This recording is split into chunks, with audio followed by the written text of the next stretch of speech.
Hola, muy buenas y bienvenido a De Poco un Todo, Nico. ¿Cómo estás? ¿Qué tal? Encantado de estar aquí contigo. Muy bien. Me alegro. Te estaba diciendo antes que eres el primer invitado que tengo que tiene pelo después de los dos anteriores. ¿Cómo te sientes? Bueno, bien. No es culpa mía, pero, hombre, es culpa mía en tanto en cuanto no me lo rapo, ¿no? Pero vaya, que es genética, es genética. Mi padre también lo tiene igual que yo. Nada, O vamos, o yo lo tengo igual que mi padre, oh, por ser precisos. yo ahorita ya me están saliendo las primeras por aquí y aquí detrás, así que a ver lo que me queda. Te iba a decir que, bueno, te estaba explicando que esto es un poco hablar de todo, de lo que te gusta y tal. Y mi primera pregunta siempre suele ser la misma a toda la gente que viene y es un poco para que se autodefinen y es, ¿quién es Nico Abad? Uf, qué pereza me da esto, tío. Nunca he hecho autodefinidos en los pasatiempos, tío. Me da mucha pereza, tío. Pero, No tengo ni idea de quién es Nico Abad. Es la verdad. pues, entonces ya me mataste el resto de la entrevista, ¿no? Ah, No, sí. no, no, Ibas a no. tirar, a partir de lo que yo te dijera sobre mí, ibas a hacer la entrevista. No, gracias a Dios sé un poco de ti, Ah, de vale, verte por ahí y más o menos puedo sacar algo, ¿sabes? vale, Pero, vale. por ejemplo, la siguiente pregunta suele ser, de dónde nace esta pasión por el periodismo? No lo sé, bueno, te iba a decir no lo sé, pero voy a afinar. Nace la pasión por escribir, o sea, de mi necesidad o de mi interés por escribir, porque desde pequeñito que yo quería, me gustaba escribir y quería ser, cuando era pequeño, cuando tenía 12 13 años, yo quería ser cronista parlamentario. Porque me gustaban mucho las crónicas de la época del Congreso y tal y cual. Estábamos ahí en los años 80 y me molaba mucho leer a Victoria Prego y a la gente de los periódicos que llegaban a casa, pues me molaba mucho eso. Y entonces, eh, en realidad yo quería ser escritor, pero en esas cosas que piensas cuando eres así adolescente y tal, yo decía, ya, pero el escritor hasta que escribes el libro, te lo publican y ganas dinero, ostras, ¿de qué vives, no? Y entonces dije, pues lo mejor será ser periodista, que ahí escribes todos los días y te pagarán, ¿no? Y ahí me decidí o sea, lo que me gustaba leer a mí era la crónica parlamentaria y entonces dije, pues seré cronista parlamentario. Entonces de ahí viene la necesidad, bueno, la necesidad, viene la motivación para ser periodista. Hostia, ¿cómo ha cambiado la cosa que ahora los periodistas muchos escriben y los pobres no cobran? Sí, está fastidiado cobrar de escribir, sí, sí, pero siempre lo ha estado, yo creo. ¿Eh? ¿Y cómo cambia, o sea, cómo saltas de lo parlamentario de repente al deporte? O sea, me parece una punta y la Pues otra. sí, sí, bueno, a mí no me lo parece, ¿eh? A mí me parece que es bastante parecido, pero salto porque un día, también sobre esa época, yo tenía un amigo en el cole. Bueno, no era un amigo, era un compañero de clase que decía, hostia, yo quiero ser o periodista o de la Cruz Roja. Y yo decía, "Hostia, eso sí que era diferente. ¿Eh?". Y yo Joder. decía, hostia, ¿pero por qué? Y me decía, joder, para ir gratis al fútbol. Y yo, ¿cómo gratis al fútbol? Dice, sí, sí, tú plantéatelo. ¿Quién va gratis al fútbol? Los periodistas y los que están ahí en la Cruz Roja que van ahí con la camilla y tal. Y dijo, hostia, qué bien visto, macho, qué bien visto. Y entonces ya empecé a echar el ojo al periodismo deportivo y dije, ostras, pues sería perfecto porque uno entiende que la profesión es una cosa y el ocio es otra, ¿no? Entonces juntar ocio y profesión sería la bomba. Y se me quedó ahí en la nube. Pero realmente aterricé en el periodismo deportivo por una casualidad muy gorda que le he contado muchas veces, que es el viaje ese que hice a Rusia y como guía y que al volverme una productora rusa de Canal Plus necesitaba a alguien que tradujese inglés, llamó a la agencia para la que yo había trabajado ese verano y le pusieron en contacto conmigo y entré en Canal Plus a traducir un programa de inglés y a partir de ahí se montó la redacción llegué justo en el momento en que se montaba la redacción de deportes y entré ahí. O sea, a mí me parece flipante, o sea, porque al final están en el sitio adecuado, en el lugar adecuado, porque tanto tú como Daimiel como Julio empezaron en el Plus cuando eran pipiolos, por decirlo de alguna manera, y empezaron directamente, por ejemplo, creo que fue Carlos Martínez también al empezar estaba ya retransmitiendo partidos, y a mí me parece flipante porque ahora eso es inimaginable para alguien que acaba de salir de la carrera. No creas, es una cuestión generacional, porque yo todos mis compañeros de carrera, mis compañeros de clase, todos trabajamos en la tele, todos. O sea, salimos al mercado laboral cuando se crearon las televisiones autonómicas, las privadas, y había mucha demanda de televisión. Y era justo lo que la gente, no creas que mucha gente quería trabajar en televisión, ¿eh? En ese momento. El periodismo estaba enfocado más a prensa y radio.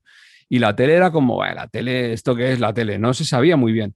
Entonces, esa generación entramos muchos bueno, el 90 y pico por ciento entramos a la televisión. Y ahora, la generación que sale, lo que tiene es las redes, ¿sabes? Como llegada.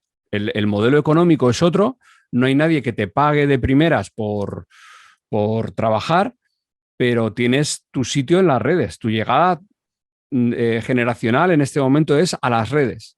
¿Y tú crees que esas redes han perjudicado el periodismo? No, al revés, lo han potenciado, ¿no?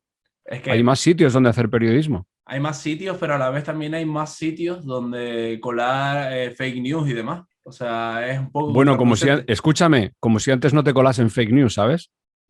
Pero es que antes esa es otra época que yo no viví. O sea, Tú sabes que hay un dicho bueno, no era exactamente un dicho, pero era más o menos una aproximación a decir, cuando leas el periódico, ten en cuenta que lo único que es verdad es la fecha. es heavy, ¿eh? Es Sí, bastante sí, sí. heavy. Sí, porque el periodismo siempre ha lidiado con intereses cruzados y hay periodistas que han ejecutado a favor del interés y hay otros que han ejecutado a favor del periodismo. Y entonces ahí ha habido por eso siempre se decía antes, hay que leer 2, 3 periódicos, no hay que leer solo uno. Y a día de hoy sigue igual, porque quieras o Claro, no, sí, hay sí, periódicos que tienden más para la izquierda, tienden más para la sí, sí. derecha, otros más. O sea, Sigue igual porque los seres humanos somos una especie que no hemos evolucionado ahí. somos bastante competitivos, se podría decir en ese sentido. Cada uno quiere su nicho de mercado para él solamente. Sí, es una manera de verlo, sí, sí, sí, sí. Te iba a hablar, ahora te iba a cambiar un poco el tema, el tema de, bueno, también está en redes sociales, el tema de haters. Tú te ganaste muchos haters con el tema del Mundial de Motociclismo. Sí. ¿Por qué crees que fue eso? Pues porque coincidió que la explosión de Twitter, en este caso como red social, en 2013 tuvo una acogida muy grande de este tipo de mensaje, ¿no? Y entonces ahí hubo una explosión. Twitter era una red social amable, simpática. Yo me lo pasaba muy bien en los primeros tiempos de Twitter, pero llegó un momento y además coincidió yo creo que con 2013, o yo lo viví así, que de repente era un saco era la bolsa de la basura. Y bueno, pues eso de estar en el momento justo en el lugar exacto, pues también me pasó ahí, pero a la contra, ¿no? Entonces cogí una oleada del estallido del hater o del odio y nada, y me tocó ahí, y ya está. También, o sea, también te cuadró el boom de MotoGP, porque todo el mundo se subió al barco de MotoGP, ya que se desinfló el de la Fórmula 1, me acuerdo. Es un poco lo que le pasó, creo que también le pasó, porque me suena, al menos a mí me pasó con él, a Antonio Lobato en los años de Fernando Alonso. También cogió muchos haters, en el sentido de que estaba tan arriba de Fernando y solo veía para Fernando, que mucha gente se enfadó con él diciéndole, hey, hay más pilotos aparte de Fernando. No sé si a ti te Mm. pasa lo mismo con Mark, por ejemplo. No, en mi caso fue un poco distinto porque es verdad que cuando estaba Lobato solo estaba Fernando Alonso, también estaba Pedro Martínez de la Rosa por ahí, Bueno, aparecía, bueno, pero ya muy en tercera, cuarta fila, ¿no? Alguersuari también. Que, Sí, pero es decir, el que fue campeón del mundo fue Alonso. sí. Y a mí lo que me pasó fue que en 2013 irrumpe Márquez en MotoGP y Sí. revienta todo, revienta récords, revienta modos de hacer cosas, transforma el deporte, a día de hoy lo sigue transformando. Y entonces los periodistas tenemos que contar lo que está pasando. Y a mí me coincidió que es que en todas las carreras la noticia era Márquez, en todas, en todas. Y luego, subsidiariamente, estaba el resto de pilotos en otras ocasiones, que es lo que te iba a contar, pues saltaba, por ejemplo, Jorge Lorenzo con lo que hizo en Assen, con la operación esa de clavícula y correr, Dani Pedrosa, Laguna Seca, corriendo con clavícula rota. O sea, luego había cosas en el Mundial que salpicaban lo que estaba haciendo Márquez. Pero yo no, ¿qué hago? ¿No cuento lo de Márquez? Claro, es que Entonces me pongo a hablar de qué, de Nicky Hayden, que acababa décimo. O podíamos hablar también yo qué sé, de Tito Rabat, no sé. Pero es que la noticia era Márquez. Entonces, lo que no puedes hacer es explicar el periodismo a la gente cuando estás ejecutando, ¿vale? O sea, lo que no puede hacer un cirujano es explicar la operación cuando está operando. Te la explica en consulta antes o te la explica después o hay simposios o tal, pero cuando está operando no te puede decir lo que está haciendo porque él está operando. Entonces, cuando tú estás narrando, cuando tú estás escribiendo, no puedes explicar a la gente lo que estás haciendo. Entonces, esa labor didáctica hay que traerla hecha del cole o de, o de casa o de la charla o de ver redes sociales o tal. Pero no es que yo fuera de Márquez. Es que Márquez se adueñó de MotoGP. ¿Y de quién eres? Si tuvieras que elegir a uno, sí. Yo no soy de nadie. Te lo juro, ¿eh? Te lo juro, es que me da exactamente igual.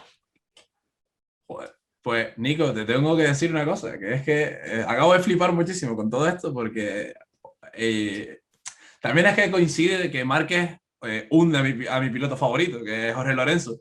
Y a ti verte diciéndole Márquez, Márquez, Márquez, Márquez, yo la acabé cogiendo tirria a Márquez. Pero es que me lo cuentas así y es que lo analizo y es que es un enfermo que cogió y ganó 8 carreras seguidas cuando eso no lo había hecho nadie en no sé cuántos años.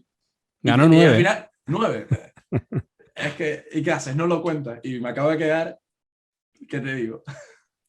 Claro, a mí la gente, mira, cuando empezó el Mundial, en ese año a Jorge, yo siempre decía a Jorge que defiende título. Era la manera de poner en valor que ahí estaba Jorge y que, joder, era el campeón actual y había que mirar a Jorge. Pero es que inmediatamente, es que en Qatar, en la primera de Qatar, ya hubo hostias entre Valentino y Márquez. Y entró en podio en la primera. Y en la segunda carrera fue Austin, hizo pole y ganó. O sea, Es que está loco, tío. no podía hablar de otra cosa, ¿sabes? No podía. Haciendo un símil, ¿tú crees que Márquez es el Messi de las motos? En el sentido de que es el mejor de la historia ahora mismo, posiblemente. No, es que el mejor de la historia es un concepto en el deporte que tenemos mal, que lo usamos mal. Sí, okay. Porque la línea de tiempo te define diferentes condiciones de competición. Entonces tú no puedes comparar. Lo que pasa que es verdad que si nos ponemos, o sea, te lo digo en serio porque... No, lo completamente. Porque está pasando una cosa en el periodismo deportivo desde hace tiempo, que es que los chascarrillos y la manera de hablar en broma y lúdico del deporte nos la estamos tomando en serio. Y entonces también estamos confundiendo. Entonces, si hacemos la broma de quién es el mejor de la historia, que es algo imposible, pero podemos jugar a decir, joder, para mí el mejor de la historia fue Hailwood, ¿sabes? Porque llevaba un hierro y iba a 200 por hora. Exacto. Vale, podemos jugar a eso, pero estamos incurriendo en algo que no es verdad. Entonces, luego el titular es Nico Abad dice que no, que el mejor de la historia, que Márquez es el mejor de la historia. Entonces, eso es un titular que no me mola. Entonces, como estamos tomando, como hacemos, nos tomamos en serio las risas, pues te tengo que decir que Márquez no es Messi. Que Márquez no es Messi. Porque Messi es otra cosa, tío. Messi es otra cosa. Messi es otra cosa. Pero... Messi es un marciano que ha replicado al dios de Marte, ¿no? Que es Maradona. Pero es que... Márquez no ha replicado a nadie. Es exacto, es único también. O sea, en el sentido de que yo, por ejemplo, lo que le vi hacerle en Laguna Seca a Valentino Rossi me parece un escándalo, porque es en plan de te estoy devolviendo la tostada que tú le diste a Stoner hace 6 años. Y es que ese tipo de cositas a mí me parece una locura. O el que tumbe la moto y esté él fuera de la moto y solo haya una mano en un lado y la otra aquí. Son ese tipo de cosas que a mí me dejan loco de un tío que va a 300 kilómetros por hora y que no tiene miedo y que se partió el otro día por la mitad, porque se partió por la mitad hace un año y se subió el otro día a la moto y iba tercero y si no se cae no me extrañaría que hubiera ganado la carrera porque estaba haciendo vueltas de primero y digo, pero este tío ¿de dónde salió? Mm. Sí, sí, sí, tienes impacto sobre MotoGP, Márquez. Es así. No, no puedes esconderte ante esa realidad. Es como Increíble. Pedro Acosta. Como Pedro Acosta ¡Buah! Qué bueno es también. eh, tiene una cosa que no sabemos si va a llegar o no, ¿eh? O sea, no sabemos si va a llegar o no, pero de momento ya ha escrito cosas en el libro de la historia del Mundial, ya ha escrito él 2 o 3 líneas. Sí, Entonces, claro, ¿qué haces? ¿No prestas atención a este tío que ya ha llegado y está escribiendo líneas con 17 años? es como cuando Jorge escribió líneas con 15 que es el piloto más joven en debutar Claro, en 125. claro, claro. Es que es de señalar. Pero también puede pasar lo que pasó con Sergio Gadea o con Claro, no, no, Terol, hay muchos. que nunca llegan. O sea, creo que, no sé si es Gadea o Terol, uno de los dos es campeón de 125 y se les pierde la pista. O sea, yo Ya. no sé nada de ellos ya. Sí, sí, sí, sí. Sí, sí, es así. Luego, el otro día hablando con Chicho Lorenzo, me dijo una cosa muy interesante. Me dijo, todas las herramientas que tiene ahora Pedro Acosta para ganar en Moto 3, ninguna de ellas sirve para ganar en MotoGP.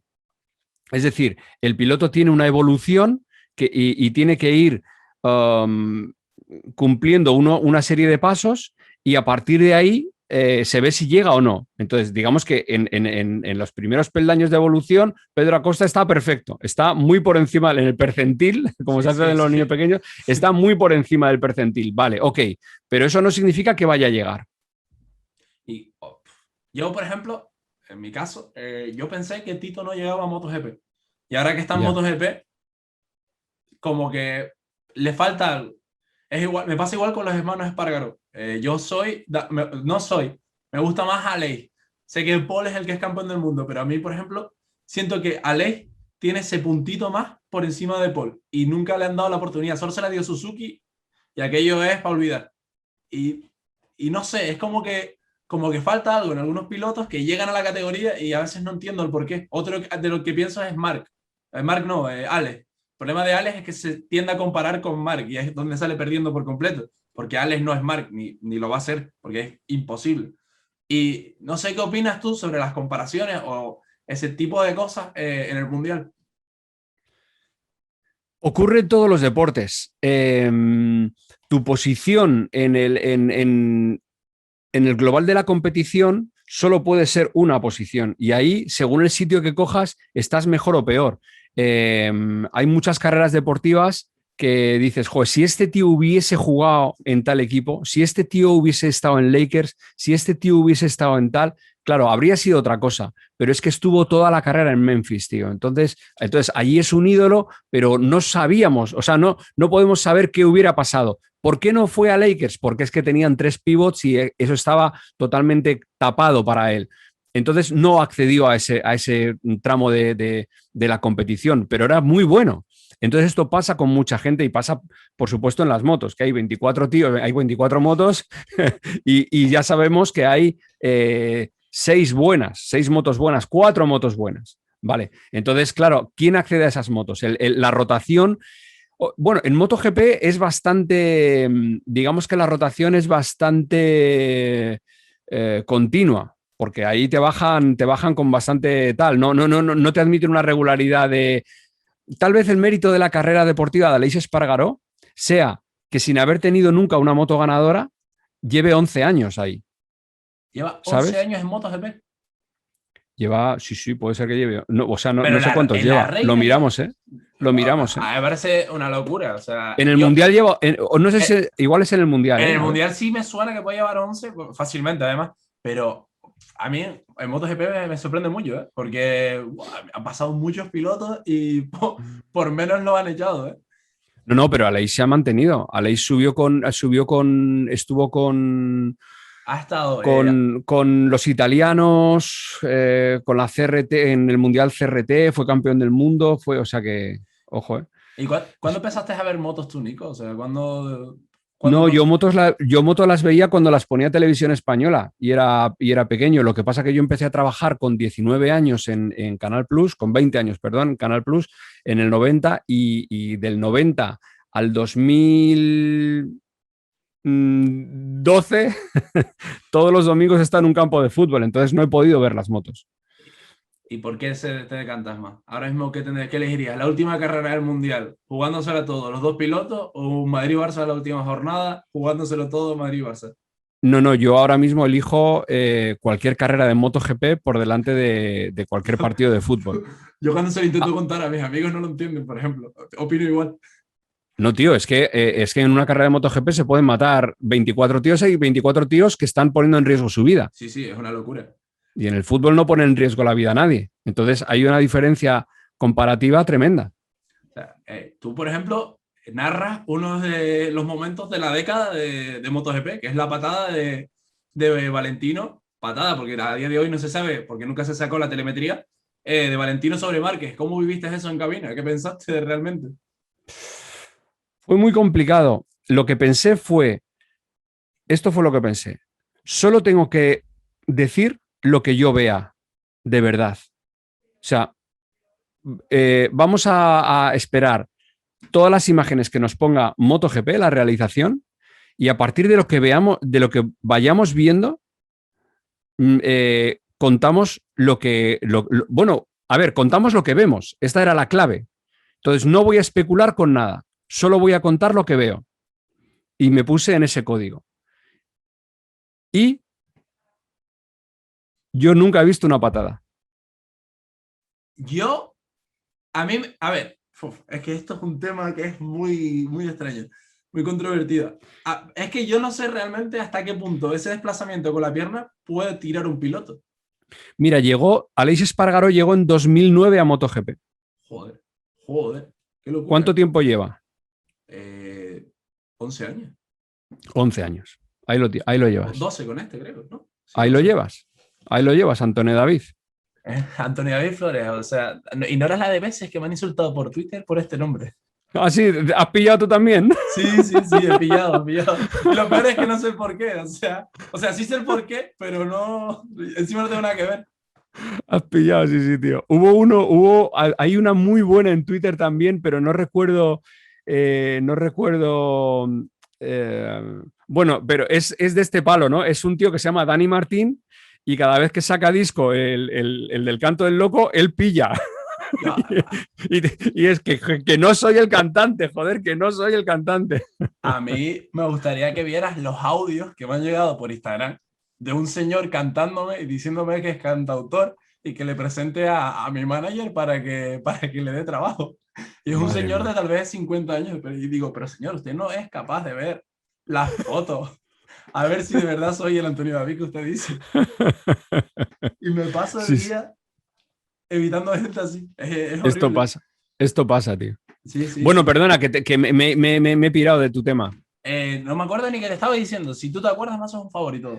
Que si prefería ver un Madrid-Barça o Me una... dijiste lo de las motos, me dijiste. Y después Sí, empezamos sí, sí. ahí a divagar. Y no sé hasta dónde llegamos realmente. Porque me acabo de quedar completamente out. Pero ¿Sabes qué? A mí me pasó eso el otro día, entrevisté a Pepe Cuenca, al que narra ajedrez en Internet, que es la bomba. O sea, yo de ajedrez solo sé cómo mueven las piezas, ya no sé nada más. Y hay veces que me veo, bueno, las partidas rápidas suyas me las veo en YouTube, tío, y te mueres de risa. Entonces le entrevisté y tenía una manera de hablar que cuando estás hablando, ahora ya tú más o menos hablando conmigo ya sabes cuál es mi ritmo de hablar y cómo alargo las frases y tal. Entonces, este tío empezaba a hablar y de repente, sin venir a cuento, hacía clac y paraba.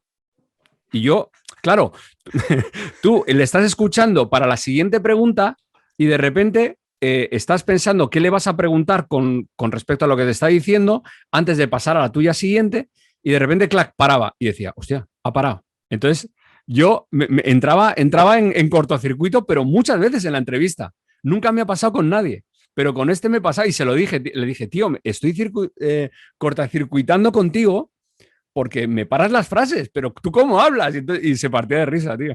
Pero Tío, me ocurrió, me ocurrió. Y a me mí, quedé como tú ahora que no sabes por dónde es seguir, que me quedé varias veces, varias veces. a mí me pasó con Andrés, que es que Andrés estaba todo el rato hablando y yo quería decir cosas también. Pero es que cada vez que él hablaba, voy a cerrar aquí un poco la cortina porque si no se va a ver toda la cara quemada.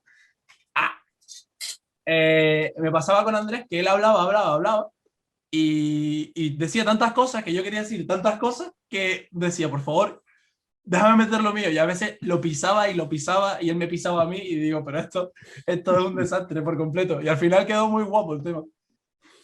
Bueno, venga, más. No, Recupera.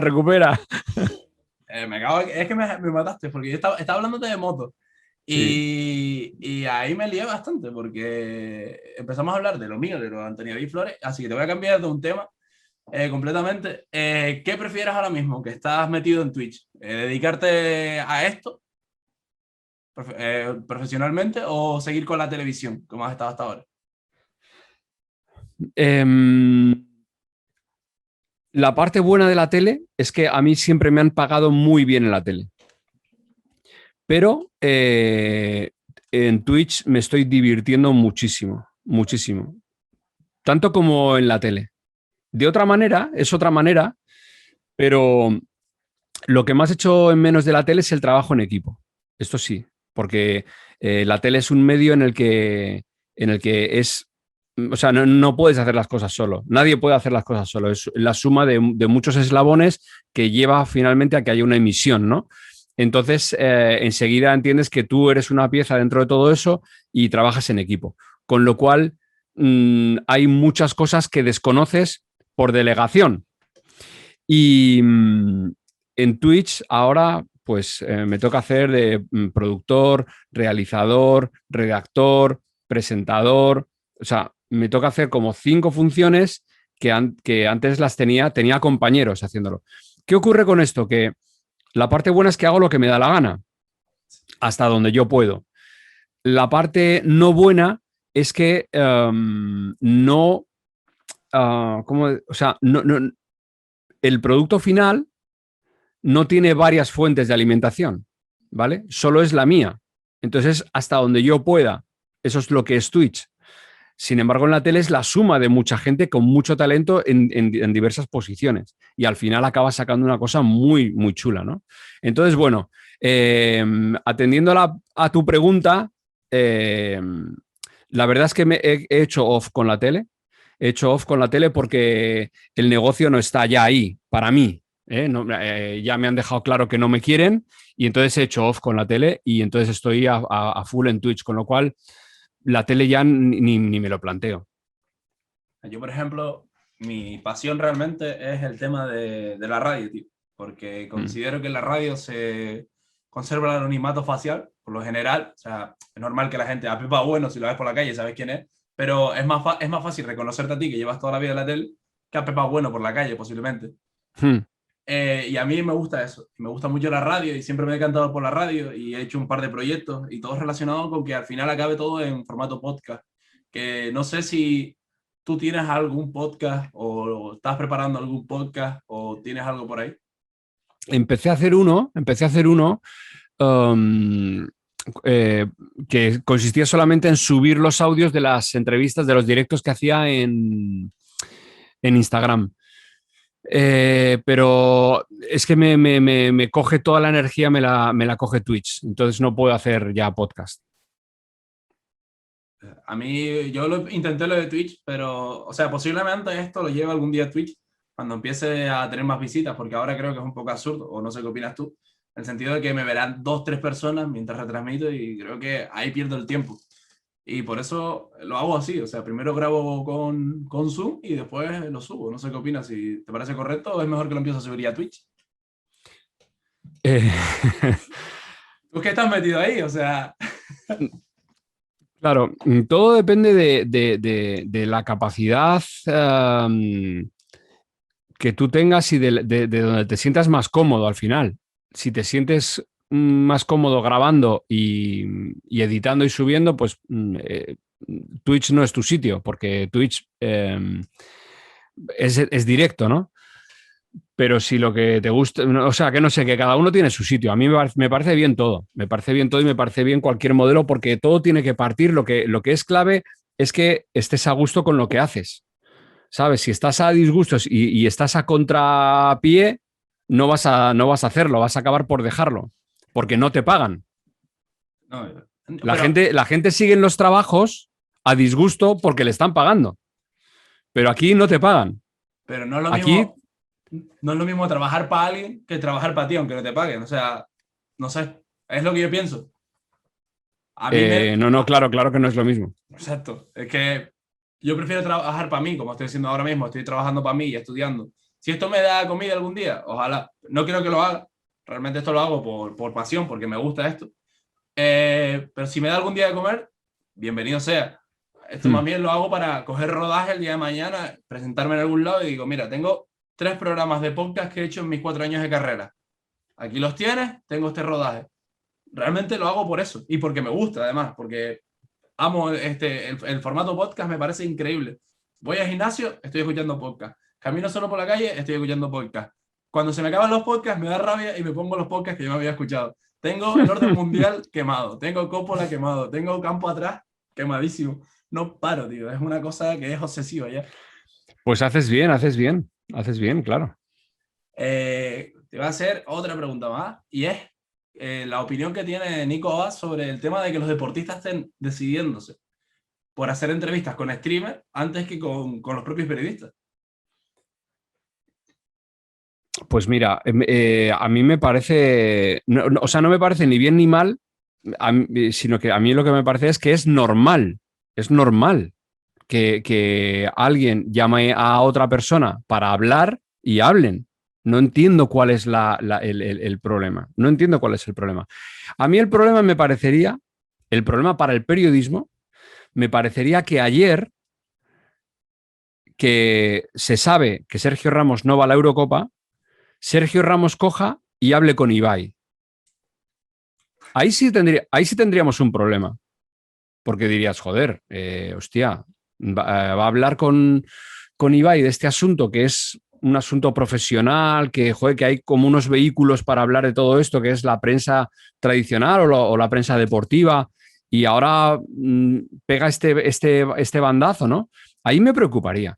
Pero que Ibai haga una entrevista a Piqué, a Dybala, a Ramos y al Sun Corda, tío, ole sus huevos. A mí qué más me da. Es como si el catolicismo se enfada porque el Papa habla con Ibai. Pero a mí qué más me da con quien hable. No, es Nico, que él tiene sus medios para hablar y... Pero bueno, pero déjale. Pero déjale. Si cuanto más hablemos en todos los sitios, más eh, oportunidades tendremos de conocernos y por tanto más oportunidades tendremos de progresar como especie. Entonces, cojones, dejemos que la gente hable con quien quiera. ¿sabes una cosa aquí? Yo esto lo hablé con Óscar Herrera de la cadena SER, y es que también es que los clubes de deportivos, tanto ACB como, bueno, al menos aquí en Tenerife, se han como aislado del mundo exterior y han aislado a sus jugadores y no dejan o no permiten esa cercanía que había con los jugadores que había antes. Antes cualquier medio podía hablar con un jugador, ahora tienes que Porque hay hacer... mucho. No, es que hay una. Para mí hay un error tremendo en la comunicación, que es el miedo a lo políticamente incorrecto. El miedo a manchar la imagen de la. A manchar, vamos, a ensuciar la imagen de la empresa o a irte del discurso oficial de la empresa. Esto me parece gravísimo y me parece de una pobreza intelectual tremenda. Entonces, que a un chaval o que a un deportista no le dejen hablar porque crean que lo que diga pone en peligro las rutinas y las dinámicas del equipo, me parece lamentable, pero lamentable total, lamentable total. Una cosa es que un chaval de 16 años que esté debutando en primera división, o que Pedro Acosta con 17 tal, o que Carlos Alcaraz, que ayer a mí me dijo que no le dejan hablar, ¿no? le he pedido para una entrevista tal con su manager y me dice, no, no, no, Carlos solo va a dar las ruedas de prensa exclusivas del torneo que le toque y ya está. Una cosa es que pase eso porque es un deporte individual, porque le quieren proteger, porque lleva una carrera marcada. Y otra cosa es que en un deporte de equipo, en el ciclismo, como me decía De la Morena el otro día, son presos que van al autobús y los trasladan y les hacen correr en unas carreteras que vuelven al autobús y nadie puede hablar con ellos. Pero ¿esto qué coño es? ¿Sabes? A mí me da mucha rabia porque, por ejemplo, antes, no sé si en España también, o ahora en la NBA, tío, gana el título, el equipo, yo qué sé, gana el anillo de los Lakers y este año no, porque hubo burbuja, pero el año anterior, lo siguiente que ves es el periodista en el vestuario con los jugadores, grabando, entrevistando a LeBron James, que está sentado en su taquilla, y eso lo piensas en España, y es que no te imaginas ni entrevistando a Brian Hill sentado en el vestuario de Leiva, porque es que no te dejan. Sí, no, no. Bueno, las culturas ahí americana y europea y tal, cada una tiene sus códigos y lo de entrar en el vestuario, pues te puede parecer bien o mal o tal cual. Vale, pero yo no digo que si uno tiene que entrar en el vestuario y hablar después de un partido con el jugador o no. Yo lo que digo es que si un jugador habla con una emisora de radio desde su casa, sin comunicárselo a prensa del equipo, le van a montar un pollo de la leche, pero le van a montar un pollo a lo mejor de sanción económica. Y es que esto no lo puedo entender, no lo puedo entender, porque ¿a qué tenemos miedo? ¿A qué tenemos miedo de que la gente diga? Que diga, imagínate que dice no, nos equivocamos, en semifinales nos equivocamos con el míster la cagó con el planteamiento. Bueno, ¿qué problema hay en eso? Porque tenemos que saber qué es la opinión de ese tío. Que ese tío no está escribiendo la tabla de los 10 mandamientos de Moisés. Está dando su opinión sobre algo que ha pasado. ¿Es que no la puede dar o qué? Entonces, el miedo del club a decir, ostras, a ver lo que dice, a ver, oye, me veo más fuera que dentro de este club. Coño, lo que ha dicho, tal, la renovación, ahora no sé cuánto, vaya. Hostia, tío, por favor, o sea, estamos, digamos, presos institucionalmente del miedo a la comunicación, cuando tendría que ser todo lo contrario. Hablan de que somos la generación del cristal, cuando realmente el cristal está en el deporte, nadie dice nada, no hay jugadores que den titulares, nadie, o sea, y después hay un jugador como Gerard Piqué, que dice lo que piensa y nadie le puede decir nada del club, y la gente dice, no, es que me cae mal porque es un fantasma. No, no es un Sí, fantasma, es un tío que te está haciendo un favor y está diciendo lo que está pasando en el club, o sea, por, totalmente de acuerdo. Totalmente de acuerdo contigo. dame 20 Gerard Piqué. Aquí yo, bueno, soy de Tenerife, y hicimos una entrevista al capitán del Tenerife. Y llevaba sin dar entrevistas, en plan sentarse a hablar una hora con alguien, la turra de años. Y se sentó conmigo y con dos amigos más. Y empezamos a hacer la entrevista. Y cuando subimos la entrevista, se montó un revuelo en el sentido de, no, es que el club no deja llevar a jugadores y ahora estos tres machangos tienen al capitán del Tenerife, mira la entrevista que le hacen. Y yo me quedé así, digo, tío, o sea, te estamos dando cercanía de un jugador que es posiblemente está entre los tres mejores capitanes o tres mayores símbolos de la historia del Tenerife, y mucha gente se sintió ofendida solo porque no fue a su programa, sino vino al nuestro. Y porque se habían roto los protocolos de la burbuja y cosas así. Yo me quedé así, digo, pero tío, ¿esto qué es? Bueno, yo creo que la queja ahí sería más hacia el club que hacia vosotros, ¿no? Sí, exacto. Sí, bueno, pues Y tienen también, razón, ¿no? O también, sea, lo que no puede ser es que yo esté cumpliendo una norma que tú me pones, que es solamente tienes este vehículo para hablar con los jugadores y ahora te digo que no puedes hablar y de repente aparezca uno hablando. Entonces digo, oye, perdona, ¿qué me estás diciendo? ¿Sabes? Claro, por ejemplo, a mí Dorna no me deja narrar MotoGP en Twitch porque tienen los derechos de audio y no los comercializan. Han decidido que estratégicamente no los comercializan. Vale, ok. Cuando yo vea a alguien narrando MotoGP en Twitch, llamaré a Dorna y diré, oye, ¿qué pasa? o ¿Me sea, entiendes? tú no puedes, en tu tweet no se puede escuchar, wow, no puedes. Si se escucha una moto, te lo chapan. ¿O cómo es el No, no rollo? es que no se escuche una moto, es que yo no puedo decir lo que está pasando en la carrera. Me parece un poco surrealista. O sea, esa es otra No, cosa no, pero que me da no es mucha rabia. surrealista, es la realidad. Es que ellos son los promotores de ese evento y el promotor tiene los derechos de cómo comunica ese evento. Y entonces esos derechos se los vende a las televisiones de pago, que le dan 40 millones de euros por temporada y protegen esa venta que han hecho de manera que sea en exclusiva, porque ellos lo venden en exclusiva. Entonces no puede haber nadie diciendo qué está pasando que no sea la televisión que ha comprado los derechos. Hostia. Es un negocio que lo han montado así y está así. Pero a mí me parece eso darte un tiro en la pierna. O sea, una cosa es que tú en tu Twitch retransmitas la carrera y que se vea la carrera y la estés dando gratis, que eso sí me parece mal porque hay gente que ha pagado mucha pasta para que tenga los derechos. Y otra cosa es que retransmitas el audio. Es como si te pones a retransmitir un partido de Madrid. Es que me parece muy mal el cómo se está privatizando el deporte y no se le está dando acceso a todo el mundo ya, porque es que, por ejemplo, la última más atrás, que ya está pasado de moda, el tema de la Superliga, que decían, no, es que los jóvenes cada vez ven menos fútbol, no, es que los jóvenes ven menos fútbol, porque si subes un vídeo a Twitter, te lo tumban, porque tienes que tener los derechos del vídeo. Si tienes que pagar 160 euros al mes por ver el partido de turno, tienes que pagar 80 o 90, 100 euros por ir a ver un partido al estadio. 100 euros de la camiseta de tu club. Y tú te quedas así y dices, pero tío, es que es normal que se haya Claro. perdido el gusto por el deporte, porque lo están privatizando todo, nadie tiene acceso al deporte. Antes Sí, la sí. gente quedaba un domingo para ver las carreras en Telecinco, montaban una chuletada, o para ver las motos y ver a Sete y Bernau, porque yo me acuerdo de ver a Sete, montábamos un tenderete en mi casa y todo el mundo veía las motos. Ya eso se acabó, porque ya está todo privatizado. Ya nadie puede ver deporte en abierto, hasta la segunda división española.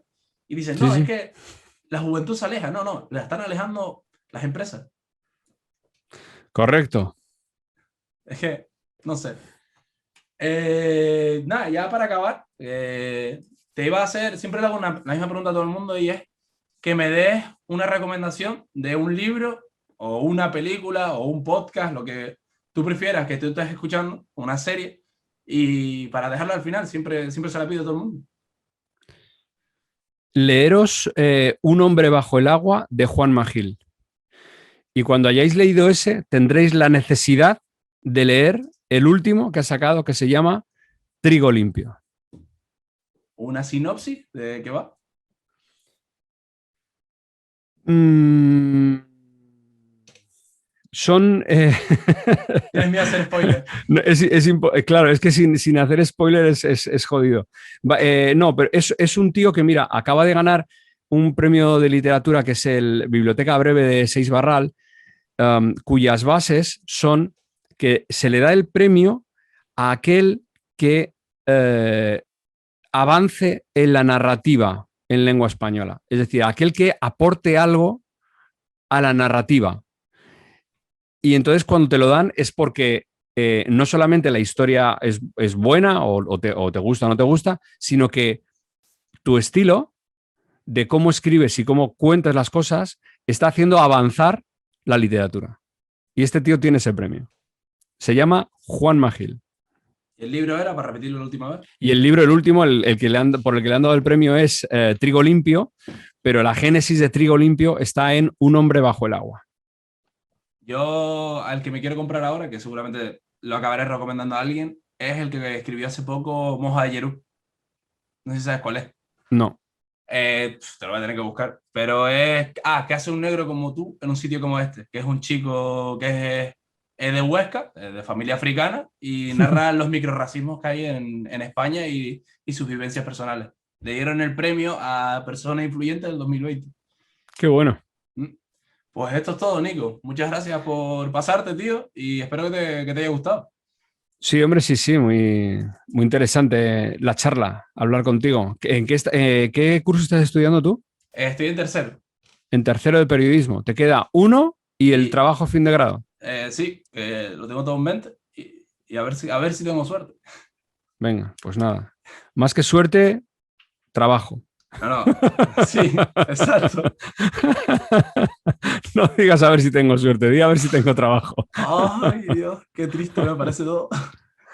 Bueno, crack, Pues muchas bueno, gracias tío. muchas gracias por llamarme y nada, ya te sigo de cerca ahora en redes, a ver qué es lo que haces. Muchas gracias a ti, tío, por pasarte, porque al final esto, la gente que me pasa es la que me echa una mano a mí a seguir con el proyecto adelante. Y mira, me respondiste y eso para mí ya vale oro, tío. Vale, cuando vaya por ahí me invitas a unas arepas. Bueno, si vienes a Tenerife, tú me escribes por mensaje directo y te llevo a Todo comer por pagado, ahí. todo pagado. Bueno, todo pagado, ¿no? Porque soy estudiante y no tengo ni trabajo ni tengo nada. Tal vez a una caña te invito, pero Bueno, pero ¿me vienes a recoger al aeropuerto o no? eso sí, sí. Vale, eso. Tengo pasado de Cuento con, taxista, más seguro que conmigo no vas a ir con nadie. cuento con eso. Pues muchas Un gracias, tío. abrazo. Chao. Chao. Hasta luego. Chao, chao. Chao.